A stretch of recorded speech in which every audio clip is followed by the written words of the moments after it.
Please ভাইয়া, এমন করিস না আমার সাথে। প্লিজ আমাকে ছেড়ে দে, নয়তো আমি সমাজে মুখ দেখাতে পারবো না। কান্না করতেছি আর কথাগুলো বলতেছি, কিন্তু তাও আমাকে ছেড়ে দিচ্ছে না। আসলে ভাইয়ার কোনো দোষ না, আমি একটা ভুল করছি যার ফলে সাজা পাচ্ছি। ভাইয়া আমাকে ওনার মতো করে কিছুক্ষণ পর আমাকে ছেড়ে দিল। আমি এখনো কান্না করতেছি। আমি কল্পনাও করতে পারি নাই ভাইয়া আমার সাথে এরকম ব্যবহার করবে। যে ছেলেকে আমি জোর করে কিস করতাম, আজকে একটা ভুলের জন্য তার এতটা রাগ উঠবে। আর উঠবে নাই বা কেন? আমি যেটা করেছি কখনো মেনে নেওয়ার মতো না। আসলে এতক্ষণ যাকে ভাইয়া বলতেছিলাম উনি আমার ফুফুর ছেলে, আমার থেকে 3 বছরের বড়। চলেন আমার অতীত কিরকম ছিল একটু জেনে আসুন। আর কেনই বা ভাইয়া আমাকে জোর করে জঘন্য কাজটা করলেন আমার সাথে, সেটা জেনে আসুন। ফ্ল্যাশব্যাক। ওই কুত্তা, ওই বিড়াল, ওই হনুমান, তুই সবসময় আমার পিছনে লাগিস কেন রে? দেখ, তুই আমাকে গালি দিতে পারিস না। আমি তোর বড় ভাই হই, বুঝছিস? সবসময় সম্মান দিয়ে কথা বলবি, না হলে। কি আমার বড় ভাই রে, আমি তাকে সম্মান দিয়ে কথা বলবো? দূর, গিয়ে মর, ভাগ। তুই আমার চোখের সামনে আসবি না, বুঝছিস? ওই কুত্তি, তোর ওই মুখটা না আমার দেখতে ইচ্ছে করে না। তুই যে কেন বারবার আমার চোখের সামনে চলে আসিস বুঝি না। ইচ্ছা তো করে ফাটিয়ে কয়েকটা থাপ্পড় মেরে তোর দাঁত ফালাইয়া দেই। ওই কুত্তা, তুই আমাকে কি বললি? আমাকে থাপ্পড় মারবি? দাঁড়া, আমি আন্টিকে এখনই গিয়ে বলে দিতেছি যে তার আদরের ভাতিজিকে তার বদমাস ছেলে নাকি ঠাঠিয়ে থাপ্পড় মারবে। লক্ষ্মী বোন আমার, তুই কখনো এরকম করিস না। তাহলে আমাকে আজকে বাড়ি ছেড়ে পালাতে হবে। তুই আমার লক্ষ্মী বোন, তুই আমার সাথে এরকম করতে পারিস? তুই বল। ওকে, আন্টিকে কিছুই বলবো না, তবে একটা শর্ত আছে। সেই শর্তে যদি রাজি থাকিস তাহলে বল, নয়তো আমি আন্টিকে গিয়ে সব বলে দিব, আরো কিছু বাড়ায়া বলে দিব, তখন বুঝবি। আচ্ছা, তুই কি আমাদের বাড়ি আসিস আমাকে জানানোর জন্য, তাই না? আমি আর এখানে এক মুহূর্তও থাকবো না। আমি আন্টিকে গিয়ে এখনই সব বলে দিব। তার ছেলে আমাকে এই বাড়িতে আসার নিষেধ করে দিয়েছে। আমি নাকি এই বাড়িতে তাকে চালানোর জন্য আসি। লক্ষ্মী বইন আমার, তুই যা বলবি আমি তাই শুনবো। তাও প্লিজ তুই এরকম কিছু অঘটন ঘটাইস না যার কারণে আমাকে বাড়ি ছাড়তে হবে। এই যে আমি তোকে হাত জোর করে বলতেছি, এই যে তোর হাত ধরে বলতেছি, তাও তুই বাসায় কিছু বলিস না। তোর যে কোনো শর্তে আমি রাজি আছি। এখন বল আমাকে কি করতে হবে। আগে প্রমিস কর যে আমি যে শর্ত লাগাবো তুই সেই সব কাজ করতে হবে। একটুও না বলতে পারবি না। না বললে কিন্তু আমি সবকিছু আজকে। আরে লক্ষ্মী বইন আমার, তোর যে কোনো শর্তে আমি রাজি আছি। বল তুই কি করতে বলবি, আমি করে দিব। আমি এখানে 1 মাস থাকবো, আর এই 1 মাস প্রতিদিন তুই আমাকে বিকেলে ঘুরতে নিয়ে যাবি। লক্ষ্মী বইন আমার, এটা আমি করতে পারবো না। প্রতিদিন বিকেলে তোকে নিয়ে ঘুরতে যাওয়া অসম্ভব হয়ে দাঁড়াবে আমার কাছে। দেখ, তুই অন্য যে কোনো শর্ত লাগা, আমি সেটা পালন করব, কিন্তু এটা না, এটা করতে পারবো না আমি। দেখ, এখন যদি একটুও ঘাটতারামি করিস না, তাহলে তোর আজকে বাসায় থাকা হবে না। তারপর থেকে তোর জায়গা হবে কোথায় জানিস? গাছতলায়, নয়তো কোনো বস্তিতে। একটু ভেবে দেখ। এই না না, তুই এরকম কিছু করিস না। আচ্ছা, তুই আমাকে এত প্যারা দেশ কেন বলতো? তুমি আমাকে জ্বালাতে খুব ভালোবাসিস, তাই না? হ্যাঁ, আমি তোকে জ্বালাতে খুব ভালোবাসি। আর 1 মাস তোকে এমন জ্বালাবো যেটা তুই সারা জীবন ভুলতে পারবি না। এখন বলতো রাজি আছিস কিনা? যদি রাজি না থাকিস তাহলে তোর জায়গা কোথায় একটু চিন্তা কর। আচ্ছা, আমি রাজি। এখন আমাকে কি করতে হবে? এখন তোকে আর কিছুই করতে হবে না। এখন চল নিচে গিয়ে দেখ আম্মু এসেছে, আম্মুর সাথে কথা বল। পেতনি কুত্তি, মামানি এসেছে। তুই আমাকে আগেই বলবি না? মামানি এসেছে সেটা না বলে তুই এসে বায়না ধরিস, তাই না? তোকে তো আমি। কথাটা বলে ভাই আমার পিছনে পিছনে দৌড়াতে লাগলো, আর আমি ভাইয়াকে ধরা না দিয়ে সামনাসামনি দৌড়াতে লাগলাম। জানি এখন ধরা পড়ে গেলে আমার হাড়গোড় আস্ত রাখবে না, ভেঙে ফেলবে। উত্তা একটা। কিরে, এসেই শুরু করেছিস দুজন? তোদেরকে আমার মাঝে মাঝে অনেক টেনশন হয় যে কখন তোরা কি করে বসিস। Tom and Jerry fail. তোদের কাছে বসতিস, এখন একটু শান্ত হয়ে বসে থাক। এটা কি শুরু করছিস তোরা? এখন কি তোরা ছোট বাচ্চা নাকি? আম্মু, আমি কিছু করিনি। আমি ভাইয়াকে বলতে গিয়েছি যে তুমি এসেছো, কিন্তু ভাইয়া আমাকে উল্টা দৌড়ানি দিচ্ছে। মামনি, তোমার কি বিশ্বাস হয় তোমার মেয়ে আমাকে কিছু না করেই শুধু তোমার খবরটা দিতে গিয়েছে? তোমার কি বিশ্বাস হয়? আমি মাত্র এখানে আসলাম, এখনো ভালোভাবে রেস্ট নিতে পারলাম না। তার আগেই তোদের বিচার শুরু করব, তাই না? তোদেরকে তো ইচ্ছা করতেছে ঘাড় ধাক্কা দিয়ে দুটোকে বাড়ি থেকে বের করে দিই। আরে ভাবি, এসব কি শুরু করলেন আপনি? ওরা ছোট্ট মানুষ, একটু একটু দুষ্টুমি করবে, তার জন্য এরকম বোকা থাকবো কি? আরে আপু দেখেন না কি শুরু করেছে। মাত্র এখানে এসে বসলাম, তার আগে ওদের বিচার করতে হবে। মাথাটা কেমন করে খারাপ না হয় বলুন তো আপনি। আচ্ছা হয়েছে হয়েছে, তোমার এত বিচার করতে হবে না। ওই কুত্তা, তুই যদি আমার সামনে আসিস না, তাহলে তোকে আমি খুন করে ফেলবো। আচ্ছা, ভেবে বলছিস তো? এখানে কিন্তু ও মামনি আম্মু দুজনে আছে। দুজনের সামনে বলতেছিস যে আমি তোর সামনে যাব না। ওকে ফাইন, আমি তোর সামনে যাব না। তুই আমার সাথে কথা বলতে আসবি না এরপর থেকে, ঠিক আছে? আচ্ছা, যদি কথা বলতে আসিস একদম খুন করে ফেলবো, এটাও ভেবে রাখিস।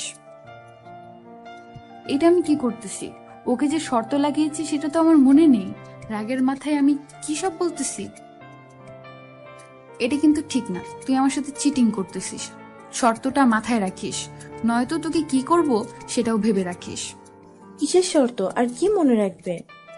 সেটা তোমার আদরের ভাগিনাকে জিজ্ঞেস করো কিসের শর্ত আর কি জন্য ওকে ভেবে রাখতে বলতেছি। মামানি দেখছো তোমার মেয়ে কতটা বেয়াদব হয়ে গেছে, বড়দের সম্মান করতে জানে না। ওই কুত্তা, তুই যে কতটা ভালো সেটা কি আন্টি জানে? আন্টিকে বলে দেবো সবকিছু। কথাটা বলতেই মাহিন ভাইয়া আমার দিকে অসহায় দৃষ্টিতে তাকিয়ে রইলেন। বুঝতে পারলাম আর কিছু বলা যাবে না, উনি রাজি আছেন।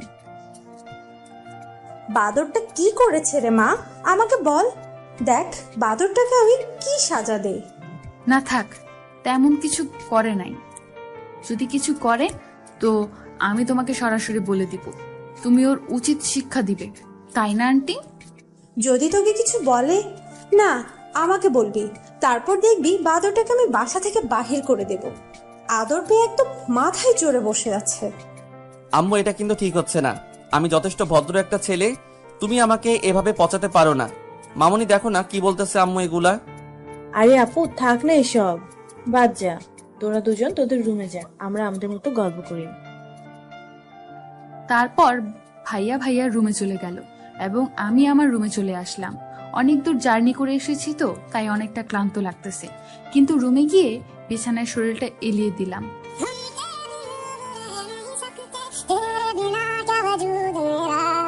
এই ফোনটার জন্য কি শান্তিতে একটু শুয়ে থাকতেও পারবো না? ফোনের স্ক্রিনে তাকিয়ে দেখি আমার বেস্টু ফোন দিছে। হ্যালো জানেমান, বলো কেমন আছো, কি করো, খাইছো নি, বয়ফ্রেন্ডের সাথে দেখা করতে গেছো নি? এই কুত্তি শয়তানের হাড্ডি, তুই এখন কোথায় রে? তোরে হাতের কাছে পাইলে উচিত শিক্ষা দিয়ে দেব, জানিস?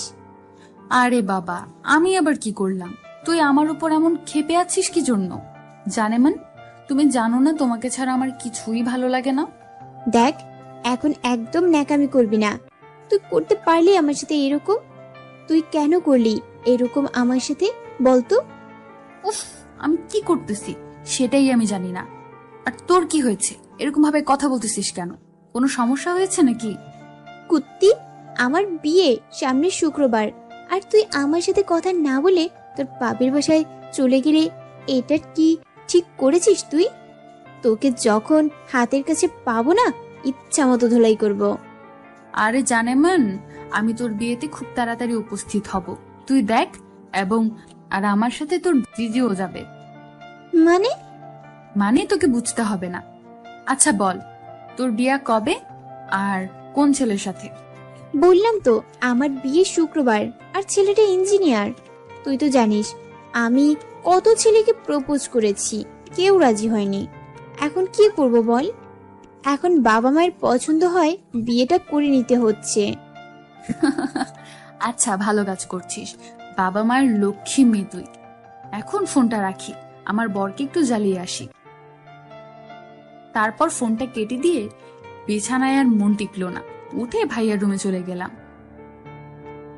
কিরে ভাইয়া, কার সাথে কথা বলিস এতক্ষণ ফোনে? আন্টি কি সবকিছু জানে নাকি আন্টিকে বলে দিব?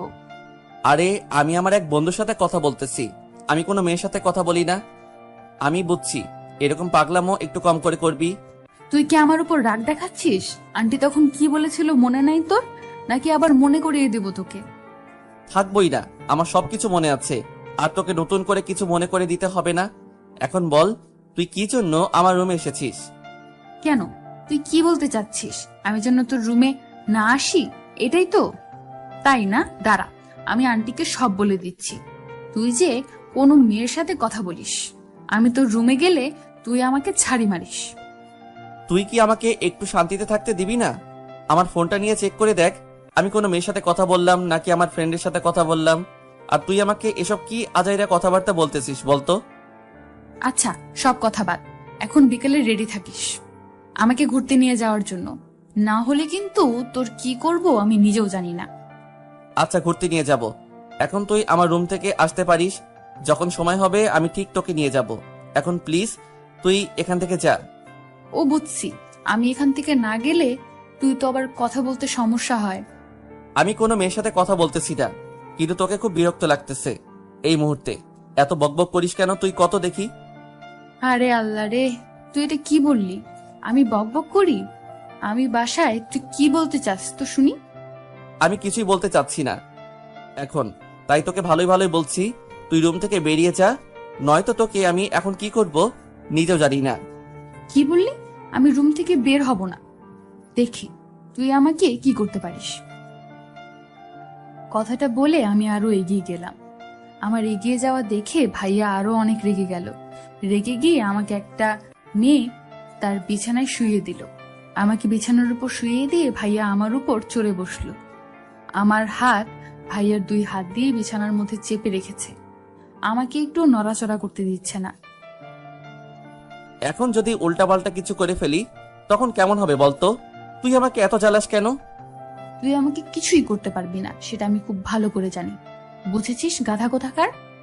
কি বললি? আমি গাধা? আমি কিছুই করতে পারি না? কিছু করলে তখন আবার আম্মুকে গিয়ে বলবি যে ভাইয়া আমাকে সর্বনাশ করে ফেলছে, আর আম্মু আমাকে বাসা থেকে বের করে দিক। আচ্ছা ভাইয়া, তুই আন্টিকে এত ভয় পাস কেন বলতো? তোর মতো আমি বেয়াদব না যে আম্মুর সাথে তর্ক করব। তাই আমি আমার আম্মুকে গোষ্ঠ ভয় পাই, আর আমি আমার আম্মুকে যথেষ্ট সম্মান করি, বুঝছিস? তুই কি বলতে চাচ্ছিস? যে আমি আমার আম্মুকে সম্মান করি না, তাই তো? তোকে আমি... কথাটা বলে শক্তি দেখাতে লাগলাম, কিন্তু ভাইয়ের শক্তির সাথে পেরে উঠলাম না। হঠাৎ করে ভাইয়া আমার মুখের কাছে তার মুখটা নিয়ে আসলেন। আমি কিছুই বুঝতেছি না, ভাইয়া হঠাৎ এমন করতেছে কেন। ভাইয়া কি যেন একটা ভেবে আবার মুখটা সরিয়ে নিলেন, কিন্তু আমি সুযোগটা হাতছাড়া করতে যাচ্ছি না। তাই আমি একটু মাথা উপর করে তুলে ভাইয়ার ঠোঁটের সাথে আমার ঠোঁট দুটো ডুবিয়ে দিলাম। বেশি কিছুক্ষণ পর ছেড়ে দিলাম। ওই কুত্তি, তুই এটা আমার সাথে কি করলি রে? আমি না তোর ভাইয়া লাগি? তোর মাথায় এসব?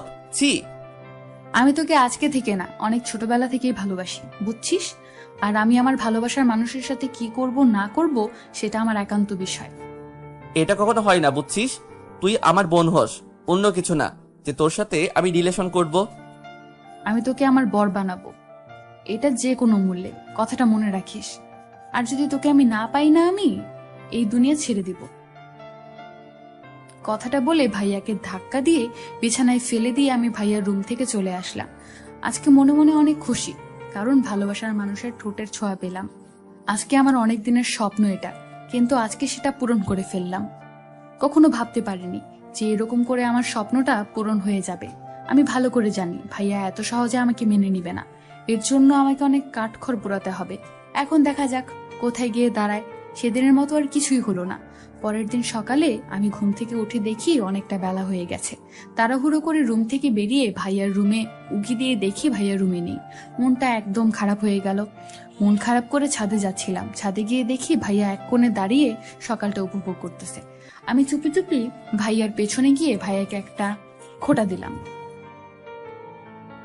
আউস! কি রে, এত সকাল সকাল এখানে কি করিস? কোনো মেয়েকে দেখিস নাকি ছাদে এসে? সারাদিন তোর মাথায় কি এগুলি চলে? মাত্র ঘুম থেকে উঠলি আর এখনই শুরু করে দিলি? তোকে তো আমি... কথাটা বলে ভাইয়া আমাকে দৌড়ানি দিল, আর আমি দৌড়ে নিচে চলে আসলাম। নিচে এসে দেখি আন্টি সকালবেলার নাস্তা রেডি করতেছে। আন্টি কি কি আইটেম রেডি করতেছো? তোর আর ওই বদমাস ছেলেটার পছন্দের খাবারগুলো তাই রেডি করছি। উফ, তুমি শুধু আমার জন্য আমার পছন্দের খাবার রেডি করতে, তোমার ছেলের জন্য রেডি করতে গেলে কেন? আরে মা, তার জন্য তো কিছু করতে হয়, তাই না? আমি বুঝি তো আমাকে তুমি একটুও ভালোবাসো না, তোমার ছেলেকে এসব ভালোবাসো, তাই না আন্টি? সকাল সকাল সব কি শুরু করছিস তুই? হঠাৎ করে আম্মুর কড়া গলা শুনে আমি একটু ভয় পেয়ে গেলাম, কারণ আমিও হয়তো অনেকটা রেগে গেছে আমার ব্যবহারটা দেখে। এখন এখানে থাকা ঠিক হবে না। আমি চুপচাপ কনটাকে কেটে বললাম, কেটে পড়ে রুমে চলে আসলাম। রুমে এসে ফ্রেশ হয়ে নিলাম। রুম থেকে বের হয়ে দেখি ভাইয়া যেন কোথায় যাওয়ার জন্য রেডি হচ্ছে। আরে ভাইয়া, কোথায় যাচ্ছিস? গার্লফ্রেন্ডের সাথে দেখা করতে যাচ্ছিস নাকি? যেভাবে সাজুগুজু করেছিস। ওই কুত্তি, তুই আমার সাথে কথা বলবি না, আমার সামনে থেকে চলে যা বলতেছি। কেন রে, আমি তোর খাই না তোর পড়ি যে তোর কথা শুনবো? তুই যেটা বলবি আমি সেটাই করব। আমার ইচ্ছে হইতেছে আমি এখানে দাঁড়িয়ে আছি, আমার ইচ্ছে হইতেছে এখানে বক বক করি, তাই আমি করতেছি। তোর কি? দেখ, বেশি পাকামো করবি না, আমার সামনে থেকে সরে যা বলতেছি, আর আমাকে যাইতে দে। এই ভাই শোন না, তোর সাথে কথা আছে। আমার সাথে তুই এত রাগ করে কথা বলিস কেন বলতো? আচ্ছা বল শুনি, তোর কি কথা? তাড়াতাড়ি বল, আমাকে যাইতে হবে, দেরি হয়ে যাচ্ছে। আমার একটা বান্ধবীর বিয়ে, আর আমি এখানে আছি। বুঝতে পারছি আমি কতটা কষ্টে আছি, আমাকে একটু সাহায্য করো না? তোর বান্ধবীর বিয়ে, তোর কষ্ট হচ্ছে, ব্যাপারটা বুঝলাম না। এখানে কষ্টই আছিস মানে? আমরা কি তোকে ভাত না দিয়ে না খাইয়ে রেখেছি এখানে, নাকি কোনো কিছু ত্রুটি রেখেছি যার জন্য তুই এখানে কষ্টে আছিস? কুত্তা, তুই আমার মনটা বুঝতে পারতেছিস না। আমার কতদিনের বান্ধবী, তার বিয়ে হতে যাচ্ছে, আর আমি তার বিয়েতে অ্যাটেন্ড করতে পারবো না। এর থেকে কষ্ট আমার আর কিছু আছে তুই বল? ও, এখন বুঝতে পারতেছি তোর ব্যাপারটা কি। এখন তুই বলতে চাচ্ছিস যে আমি যেন তোকে তোর বান্ধবীর বাসায় নিয়ে যাই, আবার সেখানে তোর সাথে থাকি, এবং তোর বান্ধবীর বিয়ে শেষ হলে আমি তোকে ওইখানে নিয়ে আসি, তাই তো? আরে ভাইয়া, তুই তো দেখি মনোবিজ্ঞানী, আমার মনের সব কথা তুই বুঝে নিয়েছিস। সো সুইট ভাইয়া। দেখ, আমি তোকে ওইখানে রেখে আসতে পারি, আবার গিয়ে তোকে নিয়ে আসতে পারি, কিন্তু তোর সাথে কখনো থাকা আমার পক্ষে কখনো সম্ভব না। আমি এখানে থাকতে পারবো না। আরে ভাইয়া, তোকে থাকতে হবে না, তুই আমাকে শুধু রেখে আসবি, আবার আমি ফোন করলে তুই নিয়ে যাবি। আগে তো তুই আমার সাথে চল, তারপর দেখ থাকিস না চলে আসিস। কি রে, কি বলতেছিস ট্যাপ ট্যাপ করে? যাক, যেই কথা আছে জোরে বল, এরকম ট্যাপ ট্যাপ করে বলার কিছু নেই। আরে ভাইয়া, কই কিছু না তো। তাহলে বিকেলে যাচ্ছি আমরা, তুই কোথায় যাচ্ছিস? একটু তাড়াতাড়ি চলে আসিস। ভাই আর কিছু না বলে বেরিয়ে গেল, আর আমিও তাকে আর কিছু বললাম না। আমি খুশি মনে নাচতে নাচতে গিয়ে আমার সবকিছু ব্যাগে প্যাক করতে লাগলাম। আমার খুব খুশি লাগতেছে। ভাইয়াকে ওখানে নিয়ে গিয়ে কি পরিমাণ জ্বালান টানা জ্বালাবো সেটা ভেবেই খুশিতে নাচতে ইচ্ছে করতেছে। কিন্তু রাগ হচ্ছে খুব। ওইখানে তো অনেক শাকচুন নিয়ে আসবে, তারা যদি আমার হবু বরের উপর নজর দেয় তো তাদেরকে আমি ইচ্ছা মতো পিটান দিব, কারণ উনি শুধু আমার। ভেবেই লজ্জা লাগতেছে। উফ। তারপর ঝট করে ভাইয়ার রুম থেকে ভাইয়া কিছু জামা কাপড় নিয়ে আসলাম, এনে আমার ব্যাগে প্যাক করে নিলাম।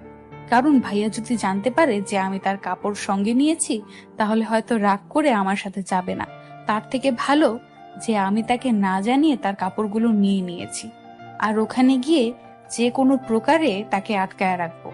ভেবেই হাসি পাচ্ছে। ওইখানে গিয়ে কি কি করব আমার আর তর সইছে না। কখন যাব বিয়ে বাড়ি? বিয়ে বাড়িতে কত মজা, শুধু খাওন আর খাওন। আজকে সময় যেন যাচ্ছেই না, শুধু বারবার উকি দিচ্ছে বাইরে কখন ভাইয়া বাড়িতে আসবে, আর আমি তাকে নিয়ে বিয়ে বাড়ি যাব। কি রে, এরকম করে উকি দিচ্ছিস কেন বারবার বাইরে? আসলে আম্মু, আমার একটা বান্ধবীর বিয়ে, শুধু বান্ধবী বললেও ভুল হবে, বেস্ট ফ্রেন্ড সে আমার। আমি না গেলে নাকি সে বিয়ে করবে না। ভাইয়াকে বললাম আমাকে সেখানে নামিয়ে দিয়ে আসতে, শুধু বিয়েতে অ্যাটেন্ড করে চলে আসবো। বিয়ের বাড়িতে যাবি, তুই আমাকে আগে বলবি না? না হলে তো তোমার জন্য কিছু নিয়ে যেতে হবে নাকি? সেই জ্ঞানটুকু তো শূন্য হয়ে গেছে, এখন মাথায় কিছুই নাই নাকি? আরে আম্মু, আমরা তো এখন যাচ্ছি না, যখন যাব যাওয়ার পথে কিছু নিয়ে যাব, তাই আমি তোমাকে এখনো কিছু বলিনি, যখন যাব তোমাকে বলবো। তারপর চুপচাপ ওখান থেকে রুমে এসে গোসলটা সেরে নিলাম। গোসল শেষ করে জামা কাপড় পাল্টিয়ে ভেজা কাপড়গুলো ছাদে শুকাতে দিয়ে গেলাম।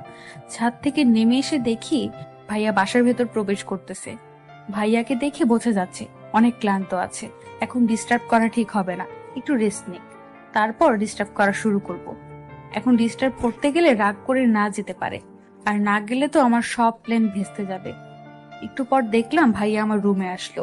বুঝলাম না আজকে সূর্য কোন দিকে উঠছে যে ভাইয়া আমার রুমে। তুই কি রেডি আছিস? কোথায় যাবি? তাড়াতাড়ি রেডি হয়ে নে, তোকে ওইখানে নামিয়ে দিয়ে এসে আমার কিছু কাজ আছে, সেগুলো কাজ করতে হবে। আমি বুঝতেছি না, ভাইয়া আজকে আমার সাথে এত ভালোবেসে তার উপর আবার ভদ্র হয়ে কথা বলতেছে, কি হয়েছে? ভাইয়া তুই ঠিক আছিস তো? তোর শরীর ঠিক আছে তো, নাকি অসুস্থ হয়ে গেছিস? কি সব আবল তাবল কথা বলতেছিস? আমার তো সব মাথার উপর দিয়ে চলে যাচ্ছে। দেখ, আমি চাই না তোর সাথে আর কোনো খারাপ ব্যবহার করতে, তাই তুইও আমার সাথে ভালোভাবে ব্যবহার করবি। আর এখন ন্যাকামো না করে তাড়াতাড়ি রেডি হয়ে নে, তোকে নামিয়ে দিয়ে এসে আমার কিছু কাজ আছে, সেগুলো করতে হবে। তাই বলতেছি তাড়াতাড়ি নে, একটু লেট হলে আমি আর যাইতে পারবো না। দূর, আমি ভাবতেছি একটা আর উনি ভাবতেছে অন্যটা। তুই যতই বাহানা দেখাস না কেন, আমি তোকে ওখানে আটকে রাখবো যে কোনো প্রকারে। তারপর আমি আমার ভাইকে কিছু না বলে চুপচাপ রেডি হইলাম, কারণ বেশি কথা বললে বিপরীত হতে পারে, তাই কোনো কথা বলা ঠিক হবে না। একটু চুপচাপ বলো বেরিয়ে যাবে, পরে দেখা যাবে কি হয়। বাড়ি থেকে বেরোনোর সময় আম্মু আর আন্টিকে বলে বেরিয়ে পড়লাম, ভাইয়াকে সাথে করে নিয়ে। এখন আমার মাথায় শুধু এটাই চলছে, ভাইয়াকে ওখানে কিভাবে আটকিয়ে রাখবো, কারণ ভাইয়াকে আটকে রাখতে না পারলে আমি মজা করতে পারবো না। উফ, একটা আইডিয়া মাথায় চলে আয়, যাতে করে যেন আমি ভাইয়াকে ওখানে আটকে রাখতে পারি। ভাবতে ভাবতে গাড়ি যে কখন বিয়ের বাড়িতে উপস্থিত হয়েছে আমি টেরই পাইনি। ভাবনার জগতে এতই মগ্ন ছিলাম। নে, এসে পড়েছি, জলদি নেমে যা। এত তাড়া কিসের? তুই নেমে আমার সাথে আয়, আমাকে বাসার ভেতরে রেখে তারপর তুই যাবি। তুই কি ছোট বাচ্চা নাকি যে তুই হাঁটতে পারিস না, তোকে হাত ধরে ধরে বাসার ভেতরে নিয়ে যেতে হবে? দেখ, সবাই কিন্তু আমাদের দিকে তাকিয়ে আছে। এখন আমি চাচ্ছি না কোনো প্রকার ঝগড়া করতে। ভাই, তুই কোনো প্রকার ঝগড়া না করে আমার সাথে চলে আয়। আচ্ছা, তোর মতলবটা কি রে? তোকে দেখে বোঝা যাচ্ছে তুই কোনো না কোনো ফোন দিয়ে এঁটেছিস এখানে। দেখ, তুই আমাকে সবসময় সন্দেহ করতে পারিস না। তোকে আমি ভেতরে আসতে বলেছি, আর সবাই কিন্তু আমাদের দিকে কিরকম ভাবে তাকিয়ে আছে, আমার কিন্তু খারাপ লাগতেছে। ভাইয়া আর কিছু না বলে চুপচাপ আমার সাথে ভেতরে আসতে লাগলো। আমি ইচ্ছা করে আমার পেট থেকে শাড়িটা সরিয়ে পেট সবাইকে দেখিয়ে দেখিয়ে হাঁটতেছি। বিয়ে বাড়ি, বোঝাই তো যাচ্ছে, অনেক ছেলে পেলের আনাগোনা, সবাই আমার দিকে কোন নজরে তাকিয়ে আছে। হয়তো ভাইয়া সেটা বুঝতে পারছেন। আমি পেছন করে ভাইয়ার দিকে তাকিয়ে দেখি ভাইয়ার রেগে মেগে আগুন।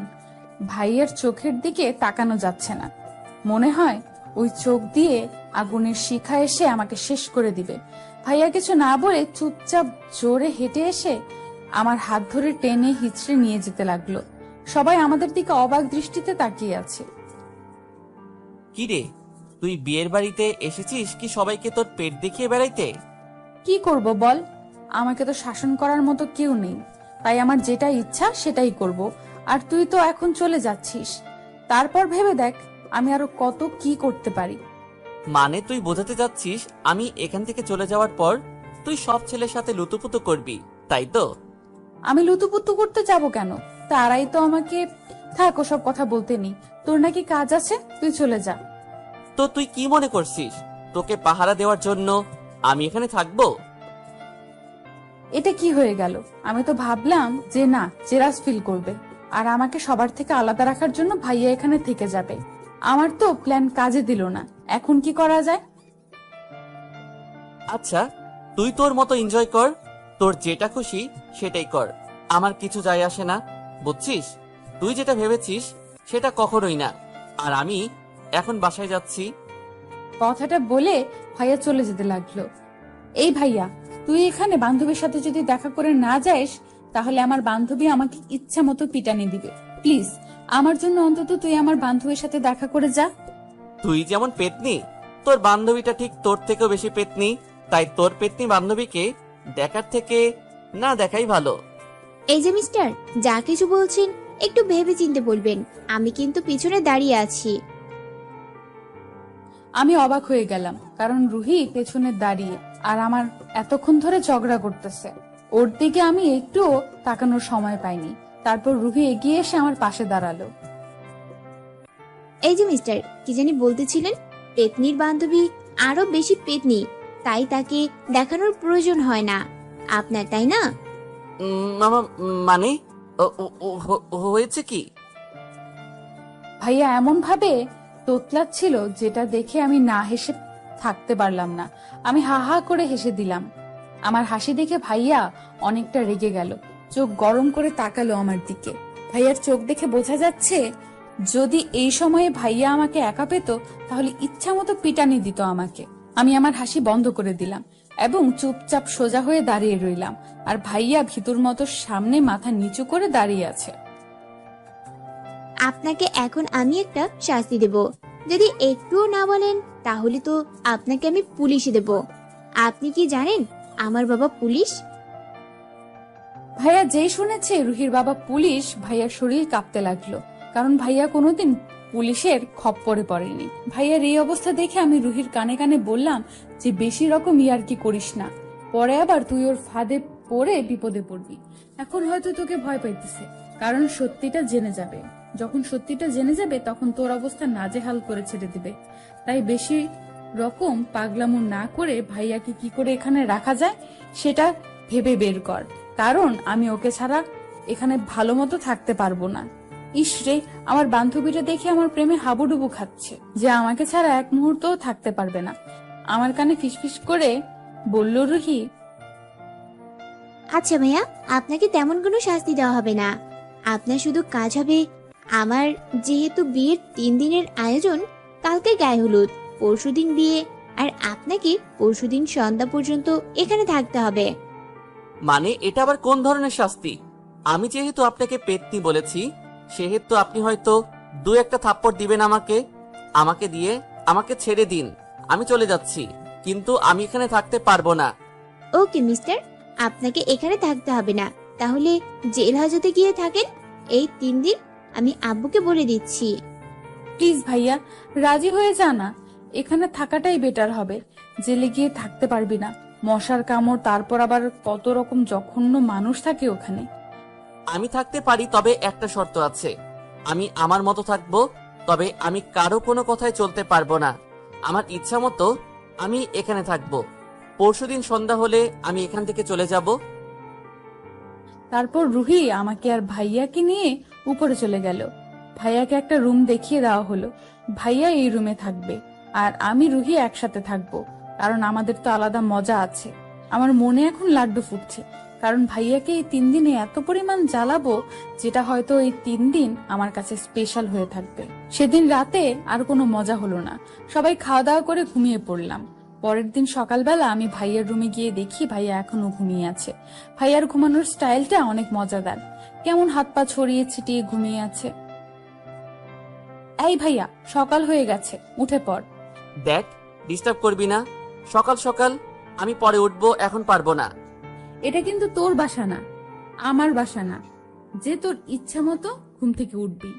এটা বিয়ে বাড়ি, উঠে পড়। তারপর ভাইয়া ঘুম থেকে উঠে পড়লো। ভাইয়ার রুম থেকে বেরিয়ে এসে দেখি রুহি বাইরে দাঁড়িয়ে আছে। তাহলে এই ছেলেটাই কি আমার হবু জিজু হতে চলেছে? তুই কি করে বুঝতে পারলি? আরে তুই যার জন্য এত কিছু করতেছিস, আর এটা তো সামান্য ব্যাপার, সেটা কি আমি বুঝতে পারবো না? না, সেটা বলিনি, কিন্তু আমি তো তেমন এখনো। সরাসরি বলে দে, ঝামেলা না করে, বুঝেছিস? তাহলেই বেটার হবে। থুর পাগলি মেয়ে, এত সহজে বললে তো মজাই পাবো না, একটু বাজিয়ে দেখি কি হয়। ভালো কথা, তোর যা মন চায় পরে পস্তাবি, দেখে নিস। ওই কুত্তি, তুই আমার বান্ধবী নাকি ওর, বুঝতেছি না। সত্যি কথাটাই বললাম, একটু ভেবেচিন্তে সিদ্ধান্ত নিবি, না হলে পরে আবার পস্তাতে হবে। আমি এরকম কিছু করব না যাতে আমাকে পস্তাতে হয়, বুঝছিস? ওকে, এখানে বকবক না করে চলেন, নিচে যাই। নাস্তা রেডি হয়তো আমাদের জন্য অপেক্ষা করতেছে। আমাদের কথার মাঝে ভাইয়া চলে আসলো। তো মিস্টার, রাতে ঘুম কেমন হলো আমাদের বাসায়? বেশ ভালোই, কিন্তু সকাল সকাল একটা শাকচুন্নির জন্য ঘুমটা চলে গেল। তুই কি কথাটা আমাকে মিন করে বলতেছিস? আমি কাউকে মিন করে কথাটা বলতেছি না। যদি কারো গায়ে লেগে থাকে তো সেটা আমি কি করব? দেখ, ভালো হবে না বলছি, সাবধান হয়ে যা। আমি তো সব সময় সাবধানে থাকি, তুই একটু সাবধানে থাকিস তাহলেই হবে। উফ, এইভাবে যখন করার কি আছে? বুঝতে চাই না, আমাদের জন্য সবাই অপেক্ষা করতেছে আর আমরা এখানে ঝগড়া করতেছি। এটা কি ঠিক বলো? ওদের অসম্মান করা হচ্ছে। তোকে তো আমি দেখে নিব পরে। তারপর সবাই মিলে একসাথে নাস্তা সেরে নিলাম। যেহেতু নাস্তা করা শেষ, এখন যে যার রুমে যার যার মতো বসে আড্ডা দিতেছে। আমি, রুহি, মাহিন ভাইয়া আরো কয়েকজন মেয়ে ছেলে মিলে ছাদে চলে গেলাম। সবাই ছাদে বসে আড্ডা দিতে লাগলাম। আড্ডার মাঝে হঠাৎ মাহিন ভাইয়া একটা কথা বলে উঠল। সবাই মাহিন ভাইয়ার দিকে তাকিয়ে রইল। আরে, আমি কি কিছু ভুল বললাম যার জন্য সবাই আমার দিকে তাকিয়ে আছেন? আপনার কি কোনোদিন কাণ্ডজ্ঞান হবে না? দেখতেছেন তো সবাই এখানে আড্ডা দিতেছি, আপনার এই ধরনের কথা বলার কি দরকার ছিল? তুই একদম ন্যাকামি করবি না, কারণ কাজটা তুই করছিস। মানে আমি আবার কি করলাম? তুই আমাকে চোখ মারলি কেন? কি? মাহিন ভাইয়ের এ ধরনের কথা শুনে সবাই অবাক দৃষ্টিতে আমার দিকে তাকিয়ে আছে। সত্যি আমি মাহিন ভাইয়াকে চোখ মারিনি। তুই কিন্তু এখন আমাকে মিথ্যা অপবাদ দিতেছিস, সেটা কিন্তু ঠিক হচ্ছে না। তুই তো দেখতেছিস আমি কখনো ওরে চোখ মারলাম? ও খুদাই বলতেছে আমি নাকি ওরে চোখ মারছি। ওকে, আমার দেখার ভুল হয়েছে, এখন মাফ করে দে, সবার সাথে আড্ডা দে, আমি নিচে যাচ্ছি। ভাইয়া কথাটা বলে আর এক মুহূর্ত সেখানে বসে থাকলো না, উঠে চলে গেল নিচে। এটা কি হলো? সব তোমার মাথার উপর দিয়ে গেল। আমি তোরে কিছু করিনি। সেটা তুই ভালো জানিস, এখন চুপচাপ থাক। আমি আর কিছু না বলে মন খারাপ করে ওদের সাথে বসে রইলাম। ওরা অনেক হাসি খুশি করে আড্ডা দিচ্ছে আর আমি গোমরা মুখ করে বসে আছি। আড্ডা দিতে দিতে দুপুর হয়ে গেল। ছাদে প্রচুর রোদ, আর থাকা যাচ্ছে না, তাই সবাই নিচে চলে আসলাম। নিচে এসে যেটা দেখলাম সেটা দেখার জন্য আমি মোটেও প্রস্তুত ছিলাম না। এটা কি হচ্ছে নিচে? আমার মাথা ঘুরাইতেছে। যে ছেলে ওইখানে খারাপ ব্যবহার করলো আর এখানে এসে মধুর হাসি হাসতেছে, ব্যাপার কি? আমি নিচে তাকিয়ে দেখি ভাই একটা মেয়ের সাথে বসে আড্ডা দিতেছে, হেসে হেসে কথা বলতেছেন, যেটা দেখে আমার প্রচুর রাগ উঠে গেল। তাই নিজেকে আর সামলে রাখতে পারলাম না, ভাইয়ের পেছনে গিয়ে দাঁড়িয়েছি। ভাইয়ের মাথায় চাটি মেরে দিলাম। হঠাৎ করে মেরেছি তাই ভাইয়া হকচকিয়ে উঠল। পিছনে তাকিয়ে দেখে আমি। ভাইয়ের সাথে বসে থাকা মেয়েটা অবাক হয়ে আমার দিকে তাকিয়ে আছে। এটা কি হলো? তুই আমার মাথায় চাটি মারলি কেন? মেরেছি, বেশ করেছি। তোর না মন খারাপ, মাথা ব্যথা করতেছে? তাহলে তুই এখানে কেন, রুমে না কেন? সেটা একান্তই আমার ব্যাপার, তোকে কি সবকিছু বলে আমাকে করতে হবে? যদি বলি তাই? আমাকে না বলে কিছু করতে পারবি না তুই? তাহলে তোর ভাবনা চিন্তা মাথা থেকে তাড়িয়ে দেই, কারণ আমি তোর কোনো কথা শুনতে এখানে থাকতে রাজি হইনি। শুধু তোর বান্ধবীর কথা রাখতে গিয়ে আমি এখানে ভাবতেছি, তাই বেশি রকম ন্যাকামো করবি না। তাহলে কিন্তু আমি তোর বান্ধবীর কথা প্রত্যাখ্যান করে আমি এখান থেকে চলে যেতে বাধ্য হব। তুই তোর মতো থাক, আমাকে আমার মতো থাকতে দে। ভাইয়া এক নিঃশ্বাসে কথাগুলো বলে। এগুলো ভাইয়ার দিকে তাকিয়ে দেখি প্রচুর ভাবে রেগে আছে। বুঝতে পারতেছি না এত রেগে যাওয়ার কি আছে, বুঝতে পারছি না এখন আমি কি করব। তোমাকে মনের গহীন থেকে চেয়ে যাচ্ছি, কিন্তু তুমি আমাকে পাত্তা দিচ্ছ না। কিন্তু এমন একদিন আসবে যখন তুমি আমাকে চাইবে, আমিও তোমাকে পাত্তা দেব না। সেদিন আমিও ইচ্ছা মতো তোমাকে কথা শোনাবো, কিছুই বলতে পারবি না। এই যে আজকে আমি যেমন তোকে কিছু বলতে পারছি না, কিন্তু মনের ভেতর কষ্টটা জমে জমে পাহাড় হয়ে যাচ্ছে। ভেবেচিন্তে কথাটা বলিস কিন্তু। এরপর থেকে তুই আমাকে কোনো কাজে হস্তক্ষেপ করতে পারবি না বা নাক গলাবি না, তাহলে কিন্তু পরিস্থিতি অনেক খারাপ হবে। আরে, আমার চোখের সামনে থেকে দূর হতো। তোর যেটা করে সেটাই কর, কারণ বিয়ের বাড়িটা তোর বান্ধবীর, আমার না। যদি এমনটা হতো যে পিয়ার বাড়িটা আমার বন্ধুর, তাহলে আমি না হয় তোকে দেখে রাখতাম। কিন্তু আচ্ছা, এসব বাদ দে, আমি গেলাম। তারপর ভাই এখান থেকে চলে গেল, কিন্তু মেয়েটা এখনো ওখানে দাঁড়িয়ে আছে। ওই শাকচুনি, তুই কে বে? তুই আমার হবু বড়র উপর নজর দিয়েছিস?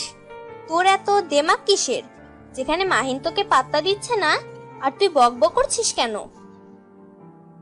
মেয়েটার কথা আমার সহ্য হলো না, তাই আমি দূরে গিয়ে মেয়েটার চুল ধরে ইচ্ছা মতো টানাটানি করতে লাগলাম।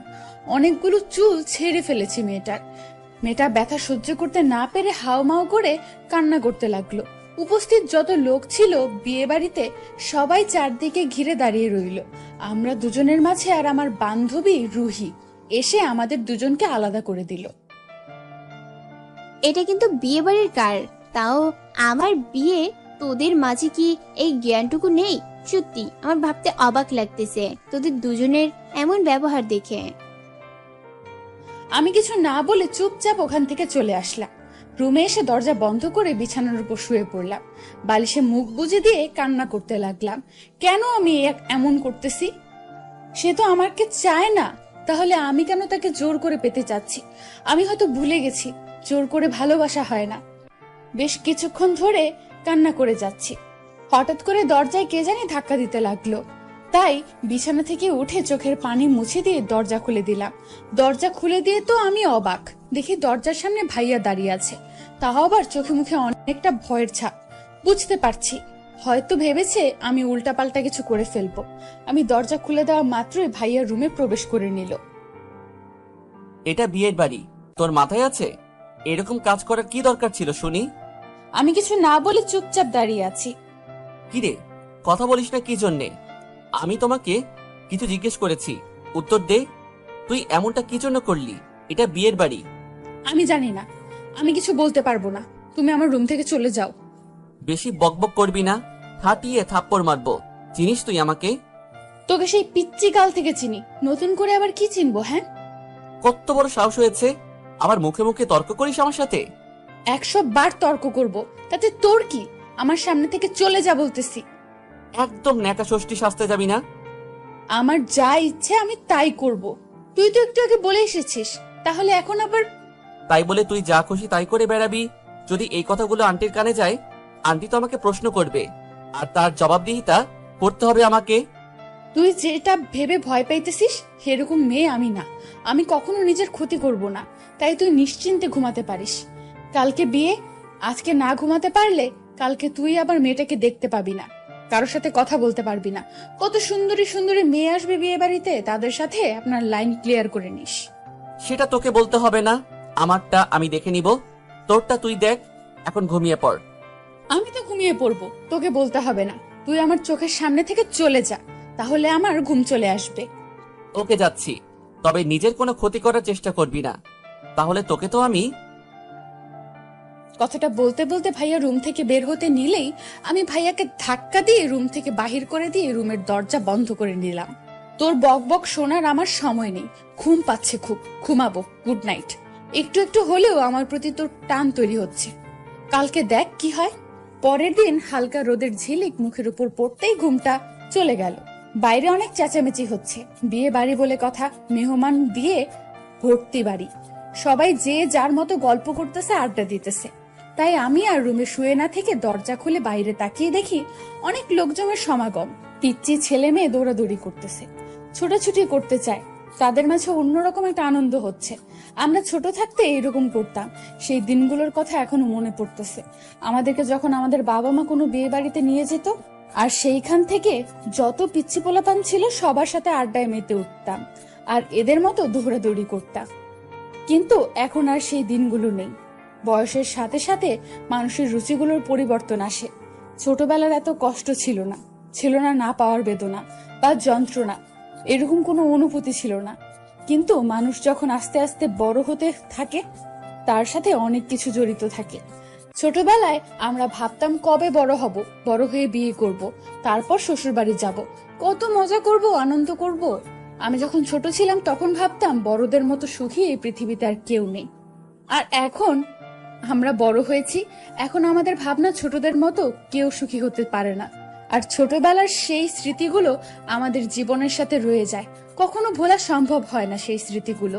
আনমনা হয়ে কথাগুলো ভাবতেছি আর হাঁটতেছি, হঠাৎ করে হোঁচট খেয়ে পড়ে যেতে নিলেই কেউ আমাকে পেছন থেকে আমার হাতটা ধরে ফেলে, আর আমি অল্পতেই বেঁচে যাই। আমি চোখ বন্ধ করে রয়েছি, আমি তো ভেবে নিয়েছি এই হয়তো আমার নাক মুখ ফেটে গেল, হয়তো এখন আমাকে হসপিটালে নিয়ে যেতে হবে। আমি প্রচন্ড ভয় পেয়ে গেছিলাম। আমাকে কে ধরে ফেললো সেটা দেখার জন্য পিছনে তাকিয়ে দেখি অনেক সুন্দর একটা ছেলে আমার হাতটা ধরে আছে, আর মুখে হাসি রেখে স্পষ্ট বোঝা যাচ্ছে বুড়ো দুটো কুচকে আমার দিকে তাকিয়ে আছে কেমন মায়াবী চোখে। এই যে মেয়ে, দেখে শুনে হাঁটতে পারেন না? চোখ কি বাসায় রেখে যাচ্ছেন নাকি? এই যে মিয়া ভাই, কাকে কি বলতেছেন? দেখতে তো পাচ্ছেন আমার চোখ দুটো আমার যেখানে থাকার কথা সেখানেই আছে। আপনি কি আপনার চোখ বাসায় রেখে এসেছেন নাকি? কি ভুলভাল কথাবার্তা বলতেছেন বুঝতেছি না। কি ঝগড়াটে মেয়ে রে বাবা! কোথায় ধন্যবাদ দেবে আমাকে, তা না করে উল্টো আমাকে ঝাড়ি দিচ্ছে। আমি ঝগড়াটে মেয়ে? এই মিয়া, কি বলতেছেন? আমি আপনার সাথে ঝগড়া করেছি তাই না? আপনার সাহস কত বড় আপনি আমাকে ঝগড়াটে মেয়ে বলেন? আপনি জানেন আমি কে? আরে আমি কখন বললাম? আপনি কি মনে করেন আমি কানে কম শুনি? আমি কানে ঠিক শুনি, তাই মিথ্যা বলার চেষ্টা করবেন না, বুঝছেন?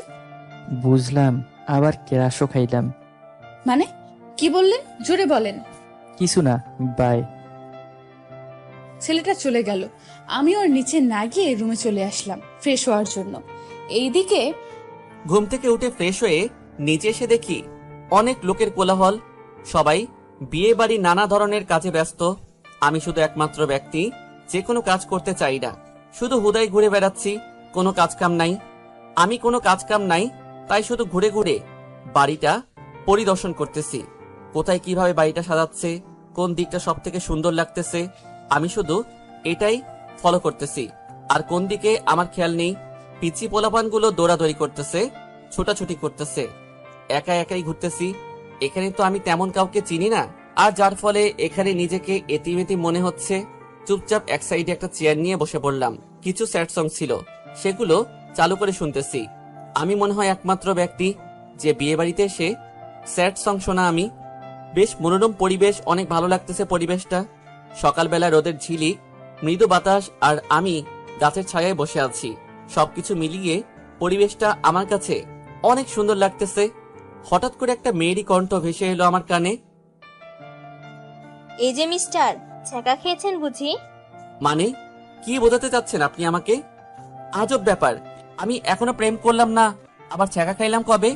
তার থেকে বড় কথা হলো মেয়েটাকে আমি যেখানে বসে আছি সেখানে তো কাউকে আসার কথা না। এইখানে নির্জন একটা পরিবেশে বসে যেভাবে স্যাড সং শুনতেছেন, যে কেউ বুঝতে পারবে। আপনার এমনটা কেন মনে হলো আমি কি জানতে পারি? সেটা আমি বলতে যাব কেন? আপনার গান প্রমাণ দিচ্ছে। সেটা নতুন করে বলার কি আছে? আপনাদের মতো কিছু মেয়ের জন্য আজকে দেশটার এই অবস্থা, বুঝতে পারছেন? এই যে মিস্টার, নিজের মুখে একটু সামাল দিয়ে কথাগুলো বলবেন, বুঝছেন? তাহলে আপনি কিছু না জেনে না শুনে হঠাৎ এরকম একটা মন্তব্য করার কারণ কি? না, আমার জানা মতে যারা ছ্যাঁকা খায় তারাই তো স্যাড সং শোনে, তাই না? আজব বাংলাদেশি, আজব আমজনতা। স্যাড সং শুনলে কি প্রেমে চাকা খেতে হয়? এই যে মিস, শুনেন আমি কি বলি। স্যাড সং শুধু চাকাগরদের জন্য নয় শাখা, কিছু মানুষের ভালো লাগে তাই তারা শুনে। আমি যে একা শুনি তা না, এরকম আমার মতো হাজারো ছেলে পাবেন যারা প্রেমে চাকা না খেয়ে কেউ স্যাড সং শুনতে পছন্দ করে। নিজেকে নিয়ে আপনি এত অহংকার করেন? আপনি আমার একটা ভুল মন্তব্য করলেন। আমি আপনাকে কি বোঝাতে চাইছি আর আপনি কি বুঝলেন? আমি আপনাকে পরে দেখে নেব, কথাটা মাইন্ডে রাখেন। কথাটা বলে মেয়েটা হনহন করে চলে গেল। আমাকে আর কিছু বলার সুযোগ দিল না। এ কেমন বিপদে পড়লাম। মানুষকে ভালো কিছু বলতেও নেই, ভালো কিছু বললে নাকি সেটা আবার অহংকার দেখানো হয়। আজব মানুষ, আজব পৃথিবী, আজব বাংলাদেশ। আমি ওর ওইখানে বসে না থেকে ওইখান থেকে উঠে বাসার ভিতরে যাওয়ার জন্য হাঁটতে শুরু করলাম।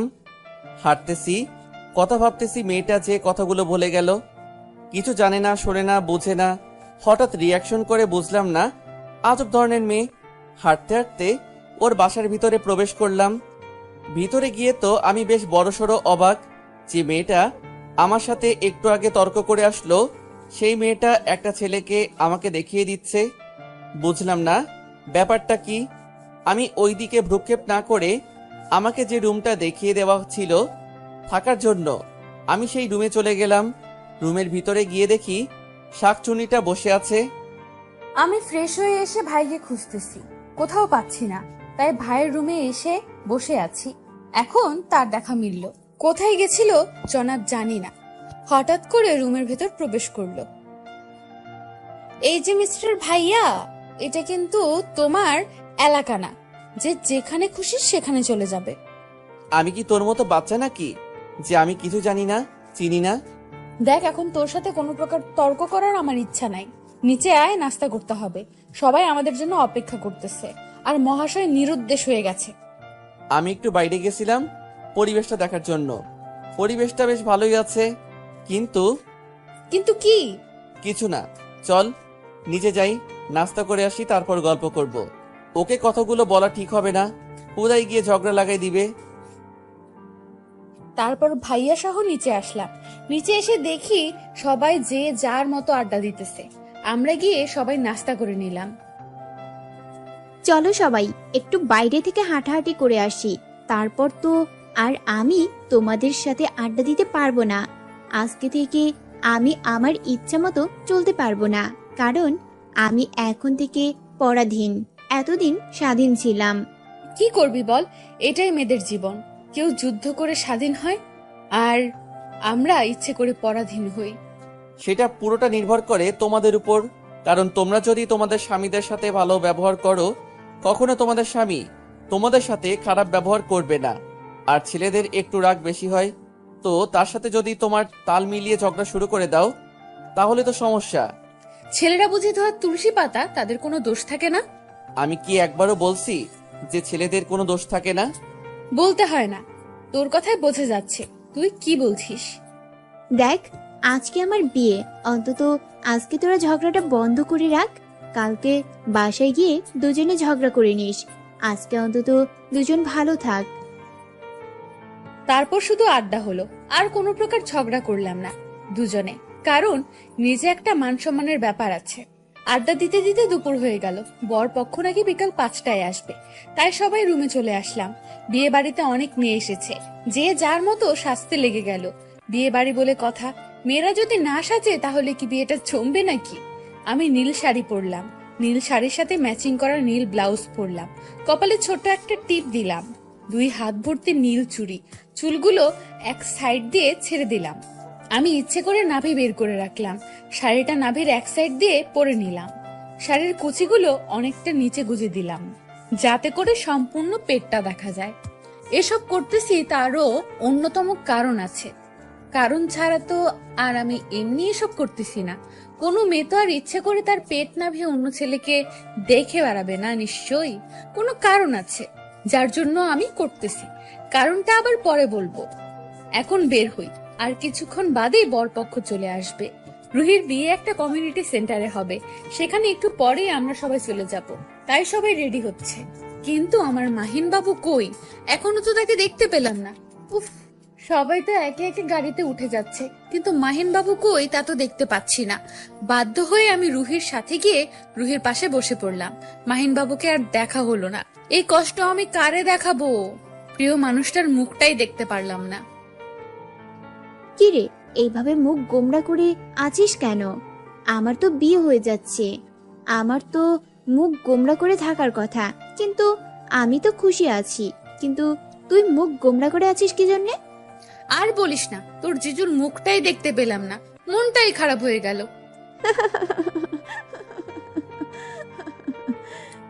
কুত্তি কোথাকার, তুই কি আমাকে, তুই তো পেয়ে যাচ্ছিস, কিন্তু আমি পাবো কি না টেনশনে মরে যাচ্ছি। আর একটা কথা, আজকে কিন্তু তোকে সেই হট লাগতেছে। জানিস, যে কোনো ছেলেই ক্রাশ খাবে। আজকে কত ছেলে তোকে দেখে আহত নিহত হবে বুঝতেই পারতেছি না। দেখ, একদম ফাজলামি করবি না। আজকে তোর বিয়ে, নয়তো তোকে এতক্ষণে মেরে তক্তা বানিয়ে দিতাম। এই জন্যই তো যত খুশি তত তোকে পচাচ্ছি। আমি জানি তো তুই আজকে আমার কিছুই করতে পারবি না। পরে আমি যত খুশি তত তোকে পচাতে পারবো। আজকে তো তোদের বাসর রাত, কত কি হবে, আমার যে কবে হবে। চিন্তা করিস না, আমি হব জিজুকে বলে দেব তোকে আজকে একটু আদর করে দিতে, যাতে যেন আমার সাথে সাথে তোর বাসর রাতটা হয়ে যায়। বক বক করিস না, পরে কথা বলার শক্তি হারিয়ে ফেলবি, চুপচাপ থাক। বেশ কিছুক্ষণ পরে আমরা সবাই কমিউনিটি সেন্টারে পৌঁছালাম। সবাই হই হুল্লোড় করতে লাগলো। আমরা সব মেয়েরা এক সাইডে চলে আসলাম আর ছেলেরা এক সাইডে চলে গেল। আমার চোখ শুধু খুঁজতেছে মাহিনকে, কিন্তু মাহিন তো এখানে নেই। তাহলে কি মাহিন ভাই এখানে আসে নাই, নাকি আসলে তো আমার চোখে একবার হলেও পড়তো। কিন্তু আমার খুব টেনশন হচ্ছে, যদি ভাইয়া না আসে তাহলে আমার সব প্ল্যান ভেস্তে যাবে। আরে এইদিকে সবাই গেল কোথায়? বাসায় দেখি কেউ নাই। বেশ বড়সড় অবাক হয়ে গেলাম। বিয়ে বাড়িতে অথচ কেউ নেই, ব্যাপার কি? কোনো অঘটন ঘটলো না তো আবার বাসায়? আমি তো ঘুমিয়ে গিয়েছিলাম। না, কারো কোনো সারা শব্দ পাচ্ছি না, তাই বাসা থেকে বাহিরে চলে আসলাম। বাহিরে এসে দেখি গেটে দারোয়ান আছে। আমি আর দেরি না করে তাড়াতাড়ি দারোয়ানের কাছে চলে গেলাম। আচ্ছা আঙ্কেল, বাসায় কি কিছু হয়েছে? বাসায় তো কেউ নেই। কি বলো বাবা, তুমি জানো না সবাই তো কমিউনিটি সেন্টারে চলে গেছে, আর তুমি এখনো বাসায় আছো কি জন্য? সবাই তো একটু আগে চলে গেল, হয়তো এতক্ষণে সেখানে পৌঁছে গেছে। আমি তো ভাবছিলাম বিয়েটা হয়তো বাড়ির মধ্যেই হবে। বাড়িটা অনেক সুন্দর করে সাজানো হলো। বড়লোক মানুষ বাড়ি সাজাইছে আর কমিউনিটি সেন্টার ভাড়া করেছে, তবে সবকিছু সেখানেই হবে, সবকিছুর আয়োজন সেখানেই হয়েছে। আঙ্কেল, আমি তো জানি না তারা কোথায় গেছে, আমাকে কি অ্যাড্রেসটা দেওয়া যাবে? এরপর দারোয়ান আঙ্কেলের কাছ থেকে অ্যাড্রেসটা নিয়ে একটা ট্যাক্সি ভাড়া করে গন্তব্যস্থানে উদ্দেশ্যে রওনা দিলাম। বেশিক্ষণ লাগলো না, অল্প কিছুক্ষণের মধ্যেই ট্যাক্সিওয়ালা আমাকে সেখানে নিয়ে গিয়ে নামিয়ে দিলেন। অনেক সুন্দর করে কমিউনিটি সেন্টারটা সাজানো হয়েছে, অনেক সুন্দর লাগতেছে। আমি তো এখানে তেমন কাউকে চিনি না। আমি চুপচাপ ভেতরের দিকে যাচ্ছি। আমি ভিতরে গিয়ে দেখি দীপা সব ছেলেদের মাঝখানে দাঁড়িয়ে আছে। তাকে অনেক সুন্দর লাগতেছে, সুন্দর করে সেজেছে, নতুন শাড়ি পরেছে, সবকিছু ম্যাচিং। হঠাৎ করে আমার চোখ আটকে গেল তার পেটের দিকে। আমার মাথা পুরা গরম হয়ে গেছে। সব ছেলেরা কেমন লালসা দৃষ্টিতে তার কয়টার দিকে তাকিয়ে আছে। আর মেম সাহেব সবাইকে কি সুন্দর মজা দিচ্ছে। যেভাবে মজা নিচ্ছেন মনে হয় এটা পতিতা তলায়। আর এইখানের পতিতা মেম সাহেব নিজের ট্রাক্টর কন্ট্রোল করতে পারলাম না, এমনিতে মাথা গরম হয়ে আছে। তার উপর এখানে এসেছে তা দেখতে চাই, রাগটা দ্বিগুণ হয়ে গেল। নিজেকে কন্ট্রোল করে রাখতে পারলাম না। খুব দ্রুত পায়ে হেঁটে দীপার কাছে চলে গেলাম আর দীপার হাতটা শক্ত করে ধরে টানতে টানতে একটা রুমের ভেতরে নিয়ে যেতে লাগলাম। আমার কিছু ভালো লাগছে না, তাই আমি সবার সাথে পরিচিত হওয়ার জন্য কিছু ছেলেদের সাথে কথা বলতেছিলাম। হঠাৎ করে ভাইয়া কোথা থেকে এসে আমার হাতটা শক্ত করে চেপে ধরে টানতে টানতে একটা রুমের ভেতর নিয়ে যেতে লাগলো। আরে ভাই, কি হয়েছে? এমন করতেছিস কেন সবার সামনে? আমার কথা মনে হয় ভাইয়ের কান অব্দি পৌঁছাচ্ছে না। ভাইয়া আমাকে একটা শ্রান্ত একটা রুমের ভেতর নিয়ে গেল এবং দরজা রুমের ভেতর থেকে বন্ধ করে দিল, যাতে কেউ এই রুমে আসতে না পারে। ভাইয়া আমাকে বিছানার উপর ছুঁড়ে ফেলে দিল। ভাইয়া কোনো কথা বলতেছে না। ভাইয়া আমাকে বিছানার উপর ছুঁড়ে ফেলে দিয়ে ভাইয়া তার টি শার্টের বোতাম খুলতে লাগলো। আই ভাইয়া, কি করতেছিস? পাগল হয়ে গেলি নাকি? এটা কিন্তু বিয়ে বাড়ি, কথাটা মাথায় রাখিস। প্লিজ এরকম কিছু করিস না। ভাইয়া আমার কথা শুনতেছে না।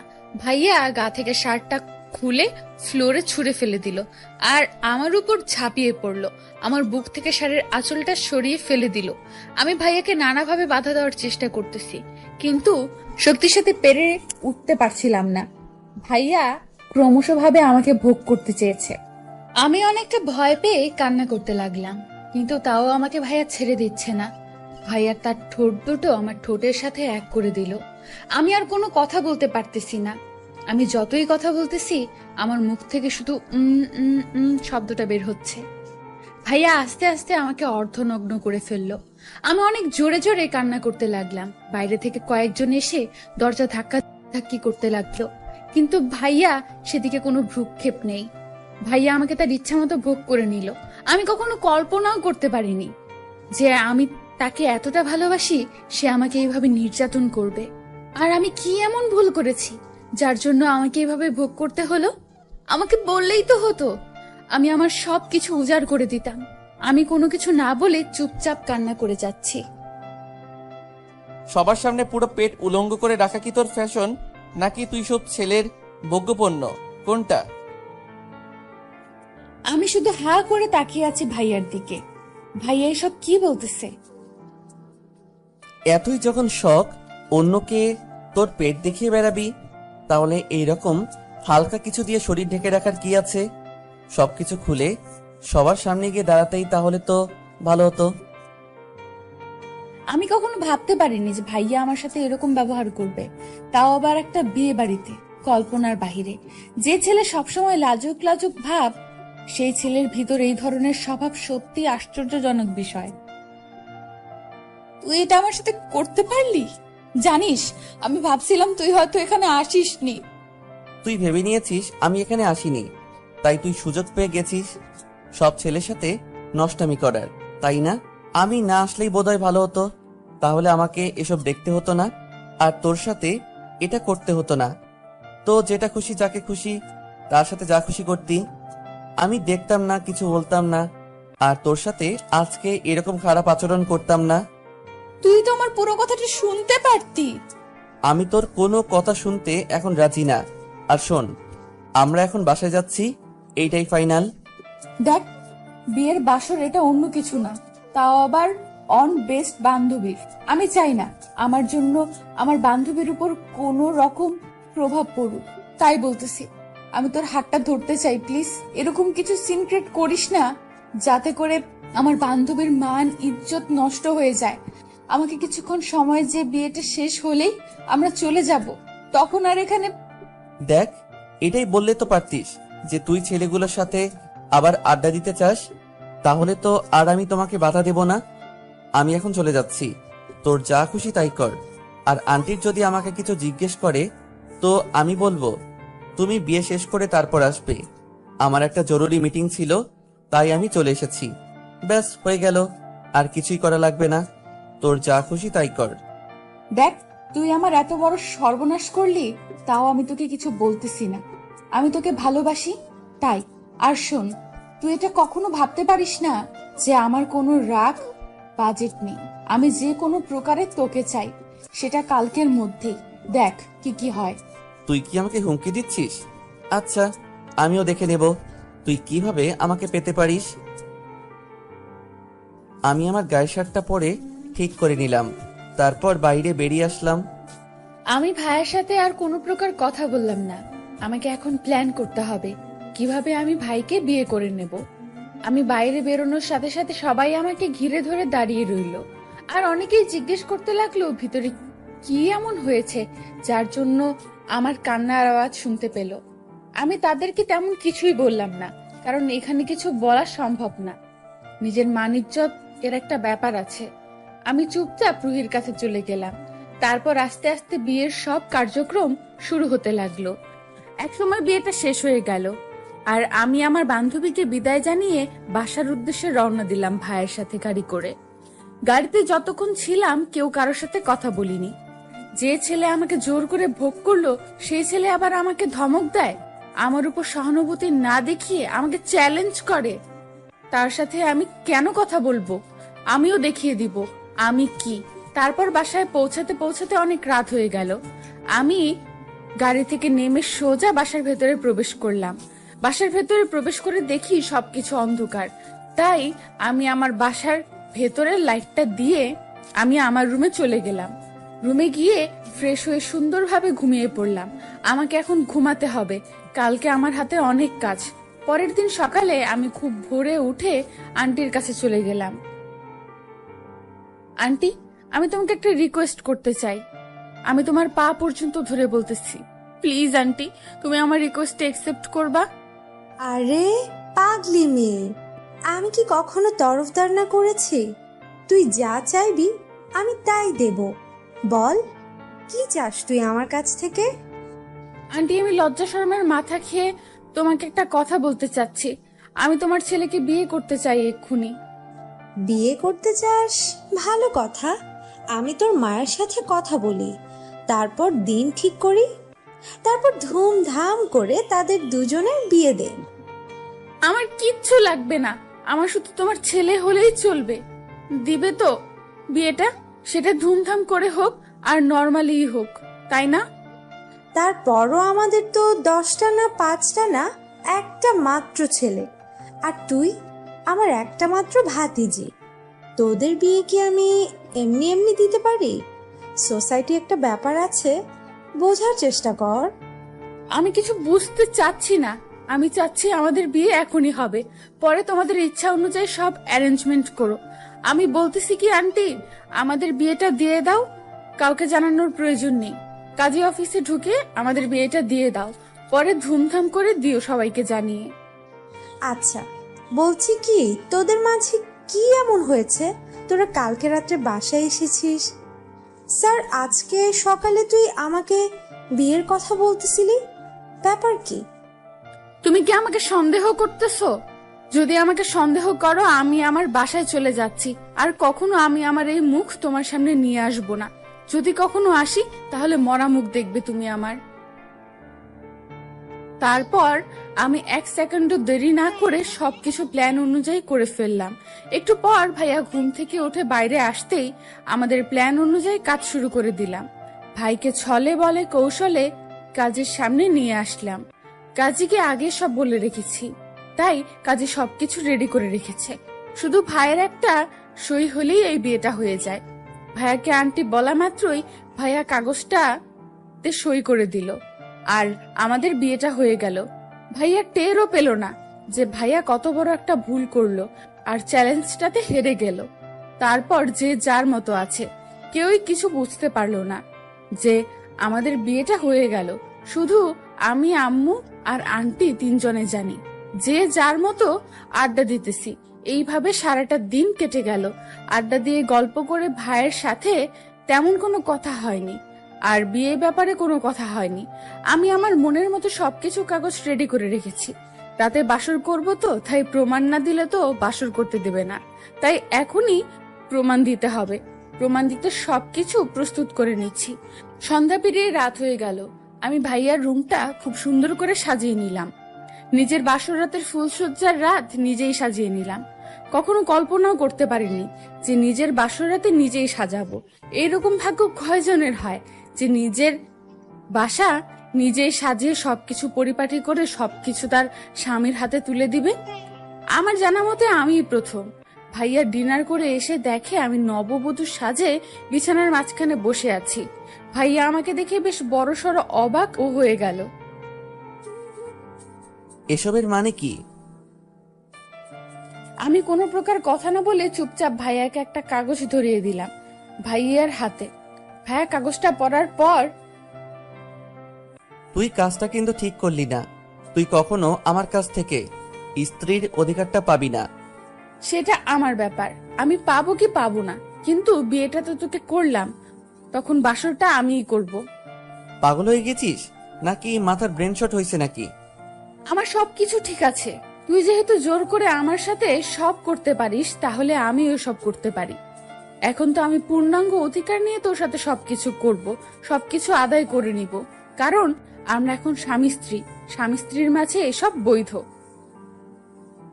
ভাইয়া কিছু বলছেন। ভাইয়ার হাত ধরে এক টান দিয়ে ভাইয়াকে বিছানার উপর ফেলে দিয়ে আমি ভাইয়ার উপর শুয়ে পড়লাম। ছি ছি ছি, এখনো নিজের স্বামীকে ভাইয়া ডাকতেছি, কেমন লজ্জার ব্যাপার, তাই না? আচ্ছা, এখন থেকে আর ভাইয়া ডাকবো না। তোর মতো মেয়ে দেহ পাবে, কিন্তু মনটা পাবে না। দেহ হলেই চলবে, কারণ দেহটা থাকলে মনটা এমনিতেই দেহের ভেতর থাকবে। তোর সাথে ঝগড়া করে কোনো লাভ হবে না, তাই আমিও ঘুমিয়ে পড়তেছি। তোর যা খুশি তাই কর। কি বলো চান্দু? তুমি যদি ঘুমিয়ে পড়ো তাহলে আমি কার সাথে রোম্যান্স করব? এতদিন তো শুনে এসেছি যে স্বামী স্ত্রী জোর করে চুম্মা চাট্টি করে, তো আজকে আমি দেখি জোর করে চুম্মা চাট্টি করতে মজা কেমন। আস্তে আস্তে আমরা দুজন হারিয়ে গেলাম ভালোবাসার অতুল সাগরে। সবকিছু খুলে ফেলতে নেই, সবকিছু জানতে হলে বিয়ে করতে হবে, এটা আবশ্যক। জোর করে ধর্ষণ করবে, বিয়ে করবে না, আর মেয়েরা আত্মহত্যা করবে, এটা আর হচ্ছে না। এখন থেকে সব মেয়েকে একটাই মনোবল ধরে রাখতে হবে। তার সাথে তো আমরা শোক দিতে পারবো না, কিন্তু বুদ্ধিতে পারবো। যে আমাকে ধর্ষণ করবে আমি তাকেই বিয়ে করব, আর আমি তখন সমাজের মুখে কলঙ্কিনী হয়ে থাকবো না, আর নিজেকে সবসময় প্রস্তুত রাখবো নিজের আত্মরক্ষা করার জন্য। ধর্ষণকে না বলুন। গল্পটা কেমন লাগলো জানাবেন। এই যে বন্ধুরা, গল্প শেষ করে কমেন্ট না করেই চলে যাচ্ছ, এইটা কিন্তু ঠিক না। তাড়াতাড়ি কমেন্ট করো। আর যারা এখনো আমাদের চ্যানেলটি সাবস্ক্রাইব করো নাই, জলদি করে সাবস্ক্রাইব করে আমাদের চ্যানেলের একজন মেম্বার হয়ে যাও প্লিজ।